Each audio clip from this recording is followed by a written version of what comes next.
Halo teman-teman semuanya, selamat datang kembali di channel ini. Jumpa lagi dengan saya Vicky Himpong. Apa kabar kalian semuanya? Aku berharap kalian selalu dalam keadaan yang sehat. Senang bisa jumpa dengan kalian lagi di konten kali ini. Dan seperti biasa, kita akan kembali lagi membuka ruang diskusi publik atas video yang hari ini sudah beredar viral di sosial media. Kita akan jadikan bahan untuk diskusi. Kalian bebas untuk memberikan opini, kritik kalian di kolom komentar.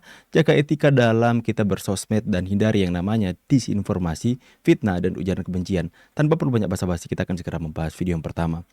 Hina fisik Jokowi, etika Dr. Tifa jadi sorotan tajam. Kita dengar.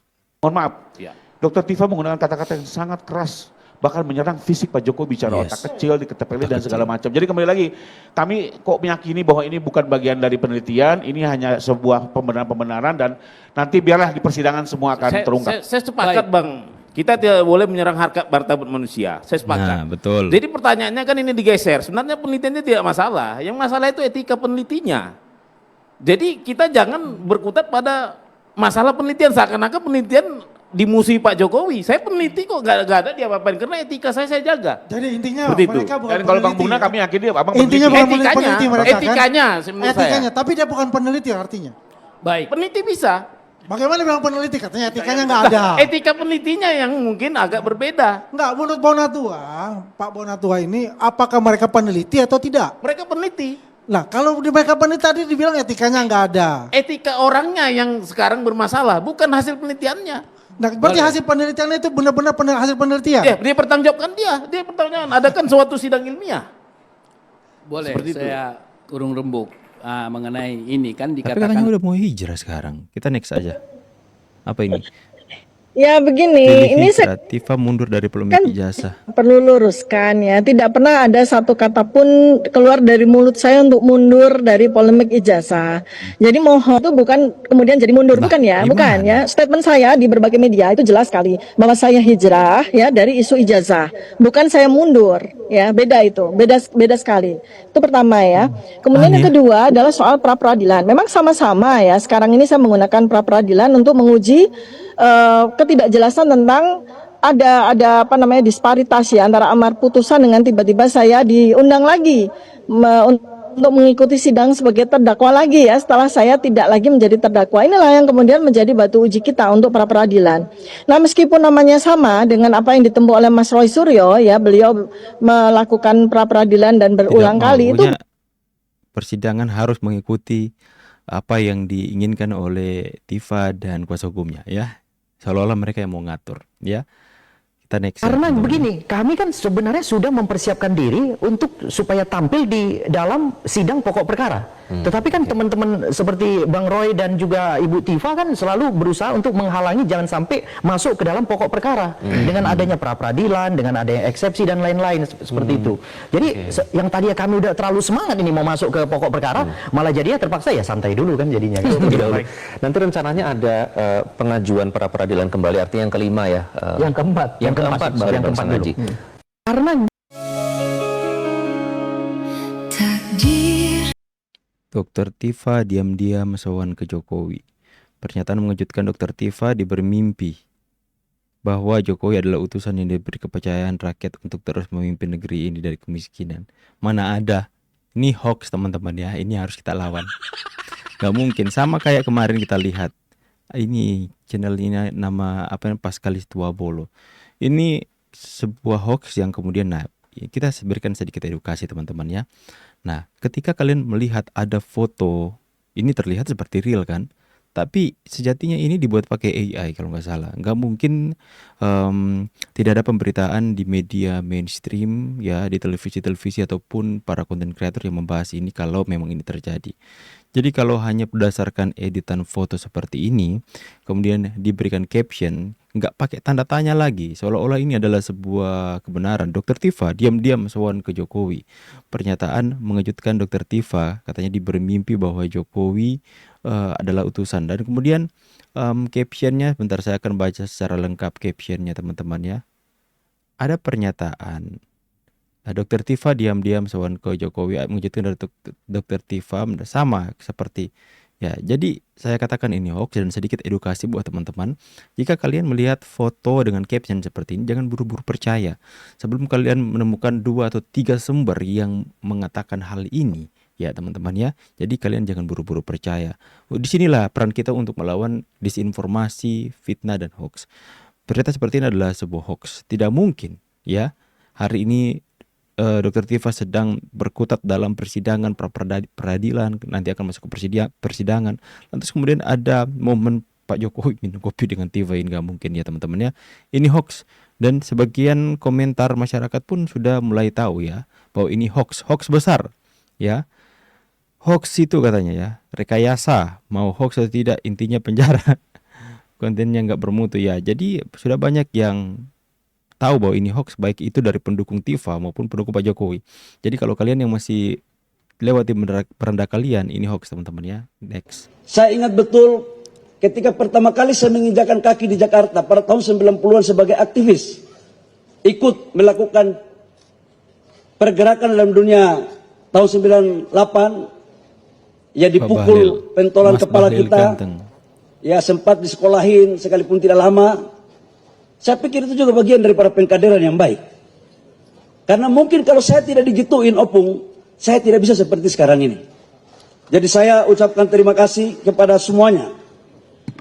Bapak Presiden, hadirin yang berbahagia. Dalam kesempatan yang berbahagia ini, izinkan saya, dari rangkaian tersebut, saya ingin menyampaikan beberapa buku, isi buku dengan latar belakang yang ada. Buku ini sebenarnya bukan yang baru ditulis untuk nanti akan dibuat. Sebagian buku-buku ini adalah buku-buku yang dibuat di saat saya masih Menteri Investasi. Yang pertama, saya ingat betul ketika saya dilantik tanggal 23 Oktober tahun 2019 sebagai Kepala BKPM. Disitulah awal mulanya Pak Presiden Jokowi dan Pak Luhut 4 hari kemudian memerintahkan saya, yes, kesaksian Kepala BKPM, lewat bukunya ya. Saya tidak mau tahu caranya, larang ekspor nikel. Nah, yes.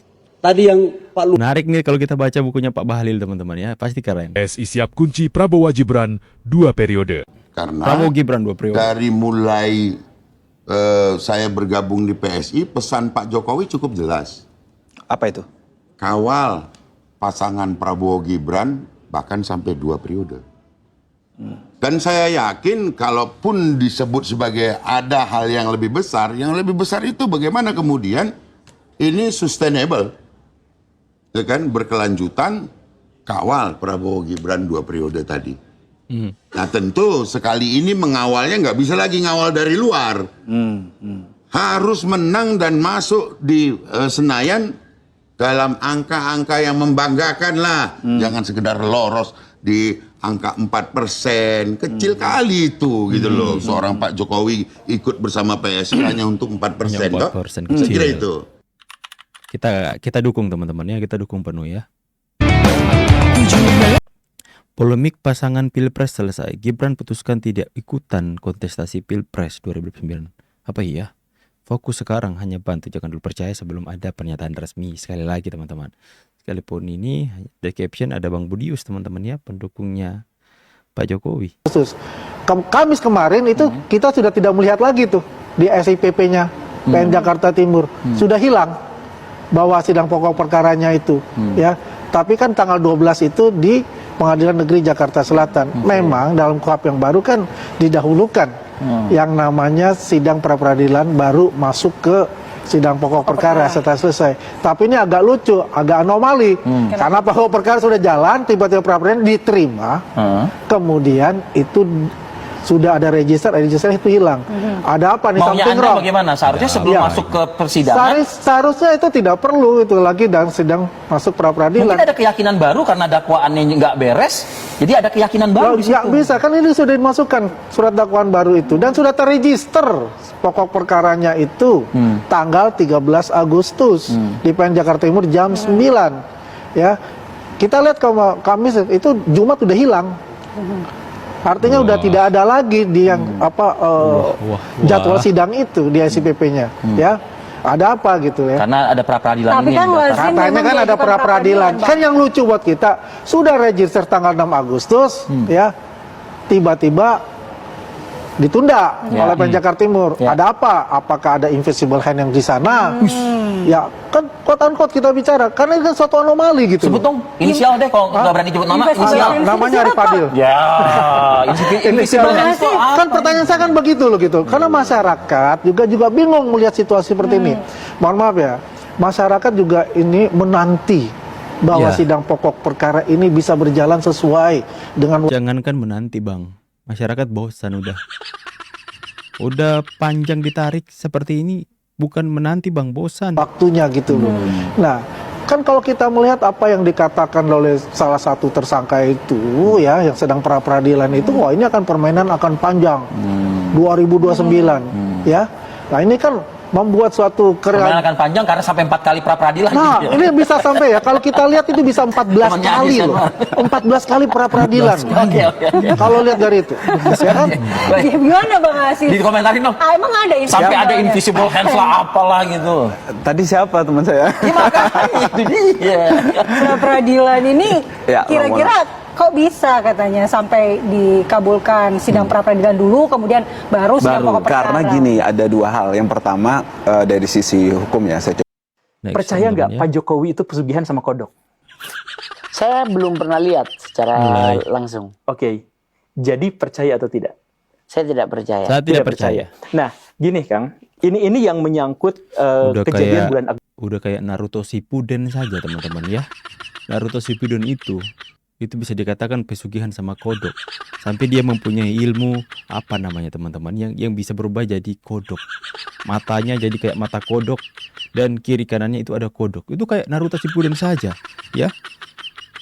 Makanya mereka mengatakan Pak Jokowi ini seperti ibarat Naruto teman-teman ya, Hokage. Ada aja.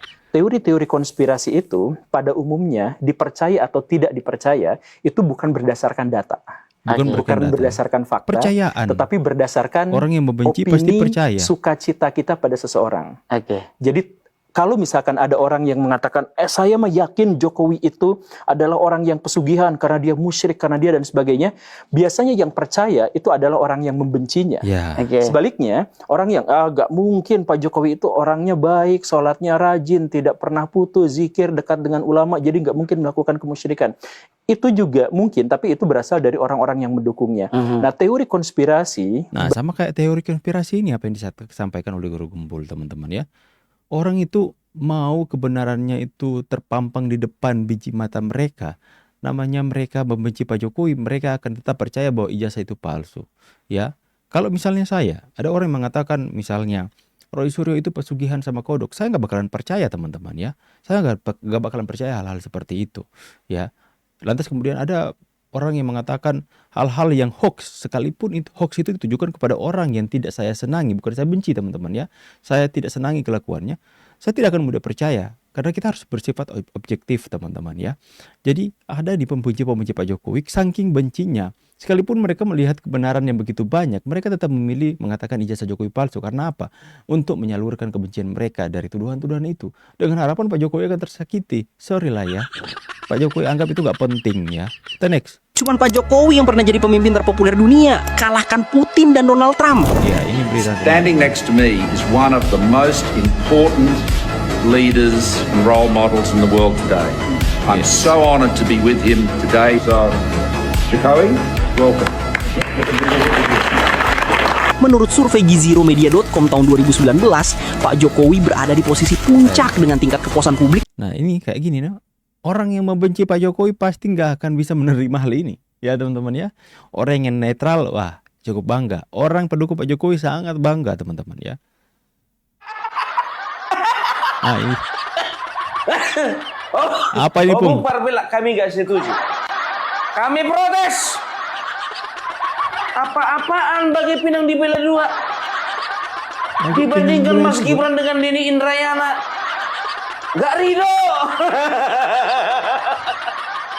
Aku belum selesai. Bagaikan Pinang dibela dua, yang satu bagus, yang satu hancur. Dibelah dia, yang satu bagus dia, iya kan? Yang sebelah lagi hancur. Berkeping-keping. Berkeping-keping. Ini sayembara 100 juta ya dari Denny Indrayana teman-teman ya. Untuk mengungkap ijazah Mas Gibran. aduh. Komentar lagi biar tahu kalian Denny Indrayana katanya apa? Bagi barang siapa yang bisa membuktikan bahwa ijazah Gibran Raka Buming Raka asli dan punya ijazah SMA, maka saya akan memberikan 100 juta. Sekarang gini, ku kasih kau 200 juta, kau buktikan dulu kalau ijazahnya palsu.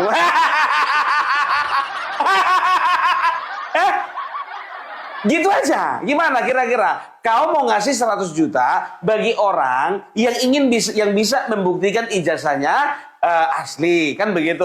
Aku bilang sama kau, ya, kalau bisa kau buktikan kalau Bapak Mas Gibran tidak punya ijazah, ya, atau ijazah SMA-nya palsu, ku kasih kau 200 juta.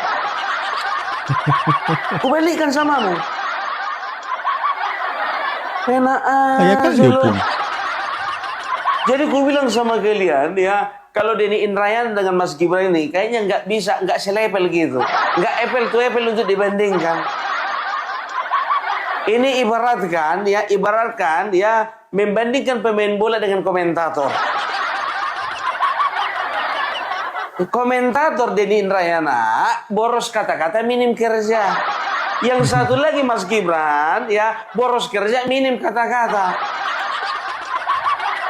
Nah kan betul ku bilang tadi bagai pinang di bila dua. Yang satu bagus, yang satu lagi hancur. Taunya cuma ngomong doang, iya kan? Assalamualaikum warahmatullahi wabarakatuh. Ini saya penasaran teman-teman, sebentar ya sebelum kita kembali. Saya sepertinya kita coba melihat ya pernyataan Denny Indrayana tersebut soal apa namanya teman-teman ya, sayembara tersebut. Aku nggak sempat, saya tergelitik mau melihat komentar-komentar netizen sebenarnya ya atas postingan tersebut, tapi sayangnya mungkin aku gagal simpan teman-teman ya. Aku lupa menyimpan postingan tersebut, tapi kembalilah kita ke dulu. Ini mungkin ya. Mungkin. Kita baca dulu komentar netizen kalau gitu ya. Nah ini kita ketengahkan dulu. Oke. Para wartawan di Solo itu tolong tunjukkan ijazahnya Wapres. Menurut saya dia ketakutan opung karena Mas Gibran desak DPR agar segera sahkan undang perampasan aset koruptor.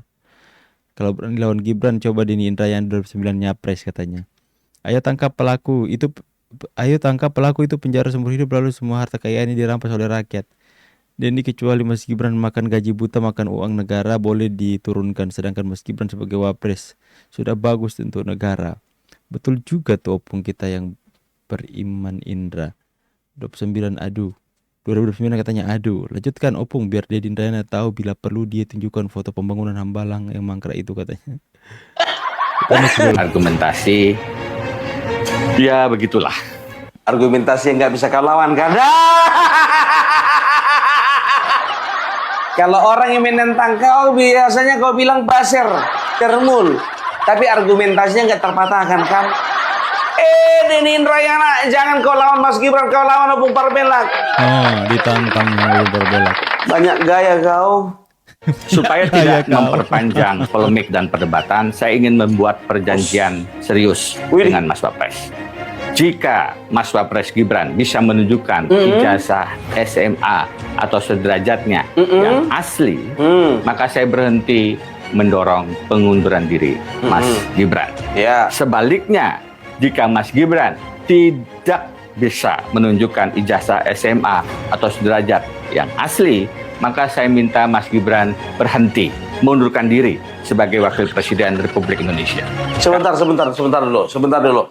Kalau Mas Gibran ya terbukti tidak punya ijazah SMA, ya, maka beliau harus mengundurkan diri. Tapi kalau Mas Gibran bisa membuktikan ijazah SMA-nya memang betul-betul ada, maka ya Denny Indrayana akan berhenti untuk mendorong pengunduran diri Mas Gibran.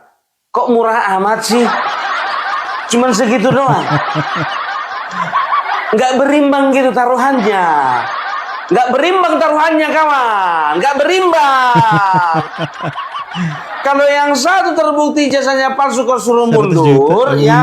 Kalau misalnya asli, maunya kau juga ya melarikan diri kau dari dunia yang fana ini. Harusnya itu baru berimbang. Melarikan diri. Jangan orang kau suruh mundur, kau juga ikut mundur. Kalau bisa kau mundur selama-lamanya, bukan hanya di dunia perpolitikan, dari dunia yang sesungguhnya. Kalau bikin taruhan itu harus berimbang.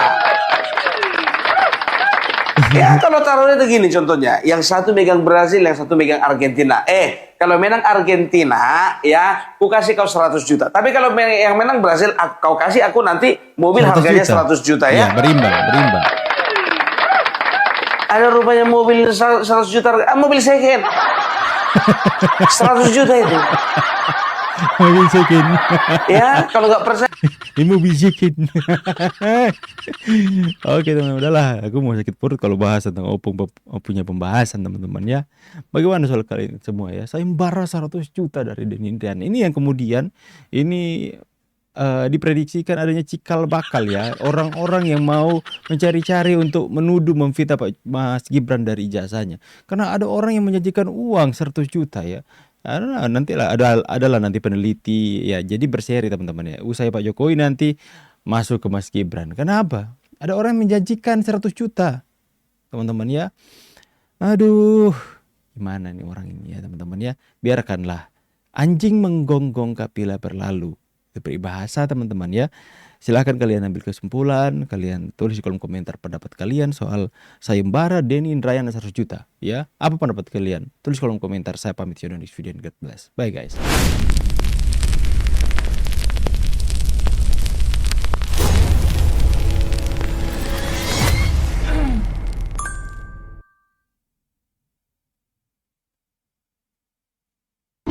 Gravy make a splash like Pippin. Shit, that's nothing. Splash. Everybody call me Big Pimpin'. No, I ain't.